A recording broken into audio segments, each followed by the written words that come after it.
ధన్యవాదాలు అధ్యక్ష. హుదూద్ తుఫాన్ సమయంలో విశాఖ నగరానికి కానీ జిల్లాకు కానీ చంద్రబాబు నాయుడు గారు చేసిన సేవలు ఇప్పటికీ ప్రజలు మర్చిపోలేదు అధ్యక్ష. ఆ సందర్భంగా ఎన్టీఆర్ హుదూద్ హౌసింగ్ పేరిట ఆ హుదూద్ తుఫాన్లో ఎఫెక్ట్ అయిన కుటుంబాలకి సుమారు 3,840 ఇళ్ళు కేటాయించడం జరిగింది. ముఖ్యంగా నా నియోజకవర్గంలో సముద్ర తీరాన ఉన్నటువంటి వాసువారిపాలెం, జాలరెండాడ, శివగణేష్ నగర్, మత్స్యకార గ్రామాలు, మిగతా కులాల వారు కూడా చాలా తక్కువగా ఉన్నారు అధ్యక్ష. దాంట్లో వాళ్ళు కమ్మలపాకల్లో నివసించి హుదూద్ తుఫాన్ సమయంలో ఫస్ట్ ఎఫెక్ట్ అయిన 3 గ్రామాలు అధ్యక్ష. అందుకని చెప్పి ఆ రోజు ముడసర్లవలో 320 ఇళ్ళు, కొమ్మాది 83P సర్వే నెంబర్లో 206 ఇళ్ళు, ఎంబీపీలో 96 ఇళ్ళు కేటాయించడం జరిగింది అధ్యక్ష. ఈ 3 గ్రామాల్లో ఉన్న మత్స్యకార గ్రామాల్లో ఆ రోజు జీవీఎంసీలో ఉన్నటువంటి యూసీడీ అధికారులు 520 కుటుంబాలు 524 కుటుంబాలు ఎఫెక్ట్ అయ్యారని చెప్పి లిస్టు కూడా ఇవ్వటం జరిగింది అధ్యక్ష. 2018లో దరిదాపు పూర్తయినప్పటికీ కూడా ఇప్పుడు 2019లో ఎమ్మెల్సీ ఎలక్షన్ కారణంగా కోడ్ రావటం వల్ల అలాట్మెంట్ జరగలేదు. ఇదే ఎన్టీఆర్ హుదూద్ హౌసింగ్ పేరుని ఈ మన జగన్మోహన్ రెడ్డి గారి పేర్లు పిచ్చితో దాన్ని వైఎస్ఆర్ హౌసింగ్ హుదూద్ హౌసింగ్ అని కూడా మార్చడం జరిగింది అధ్యక్ష. మొత్తం లబ్ధిదారులు మొత్తం లిస్టు విశాఖ తూర్పు నియోజకవర్గంలో నిజమైన లబ్ధిదారులకి అందలేదు. గత ప్రభుత్వంలో వాళ్ళ కార్యకర్తలకు అలాట్ చేసుకోవడం జరిగింది. దయచేసి రిటైర్డ్ అయిన అధికారులు ఉన్నా సరే శిక్షించవలసిన బాధ్యత ఉంది సార్. ఎందుకంటే గతంలో ఉన్నటువంటి హౌసింగ్ పీడీ కానీ ఈఈ గారు కానీ బహుశా రిటైర్ అయిపోయి ఉంటారు. వాళ్ళని కూడా శిక్షించవలసిన బాధ్యత ప్రభుత్వం మీద ఉంది. విశాఖ తూర్పు నియోజకవర్గంలో హుదూద్ హౌసింగ్లో జరిగిన అక్రమాల మీద మీ ద్వారా నేను మంత్రి గారికి తెలియజేసుకుంటున్నాను.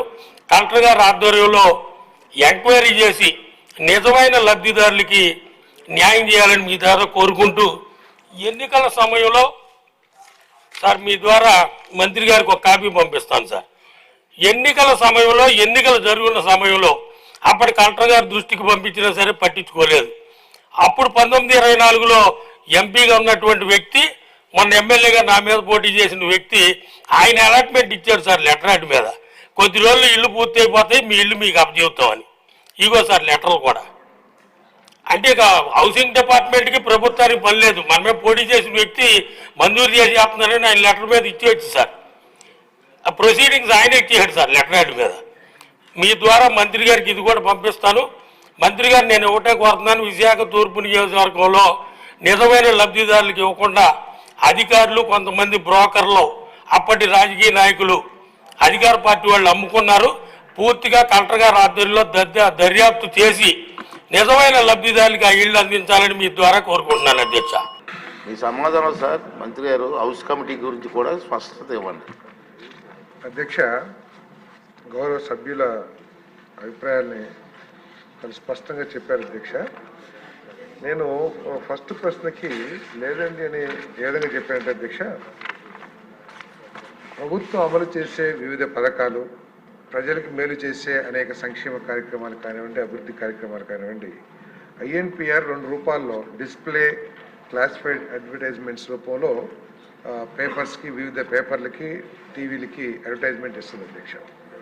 దీంట్లో ఒక జీవో ఉంది అధ్యక్ష, జీవో నెంబర్ 431. నాకు తెలిసి దీని తర్వాత ఇంకేమి జీవోలు వచ్చినట్లేవు దీనికి సంబంధించి.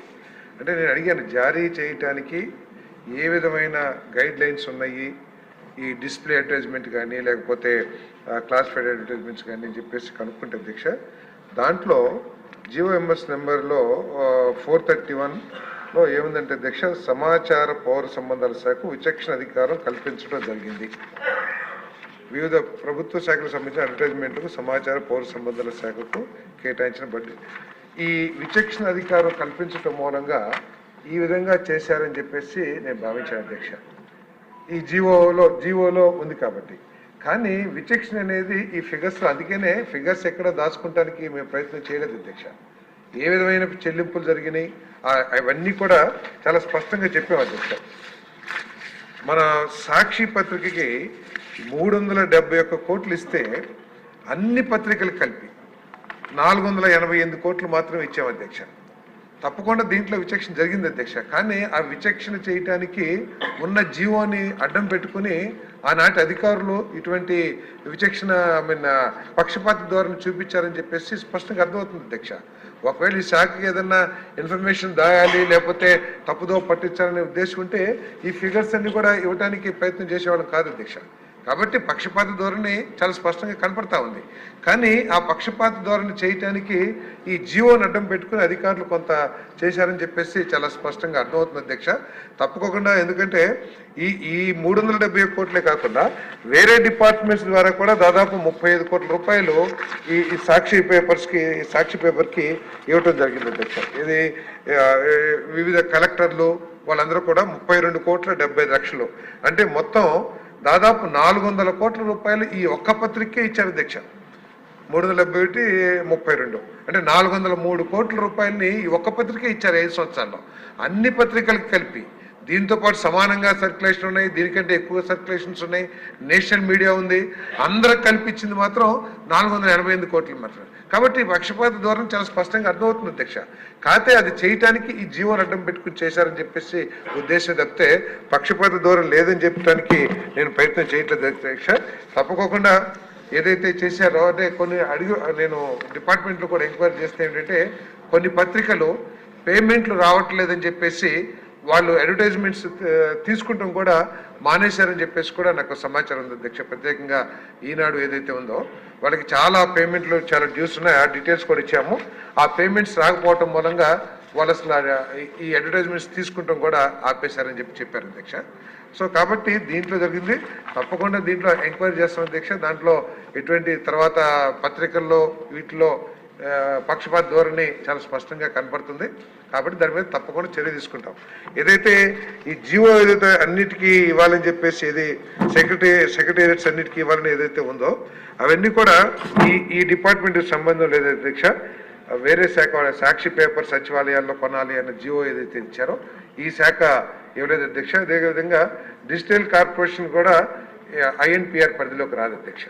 కాబట్టి ఈ మొత్తం మీద ఏదైతే మీరు హౌస్ కమిటీ అంటున్నారో తర్వాత తప్పకుండా ప్రభుత్వం మీతో సంప్రదించి వేయటానికి మేము వెనకాల ఆడాల్సిన అవసరం మాకు లేదు అధ్యక్ష. తప్పకుండా దీంట్లో ఏదైతే జరిగిందో దాని మీద తప్పకుండా చర్యలు తీసుకుంటాం. దీంట్లో పక్షపాత ధోరణి ఉంటే అందరి అధికారుల మీద కూడా చర్యలు తీసుకుంటాం. ముఖ్యమంత్రి గారితో కూడా మాట్లాడి, చీఫ్ సెక్రటరీ గారితో మాట్లాడి అధికారులు రిలీవ్ చేయకోకుండా కూడా చర్యలు తీసుకుంటాం. క్వశ్చన్ నెంబర్ 111 ఆరోగ్య శాఖ మంత్రి గారు.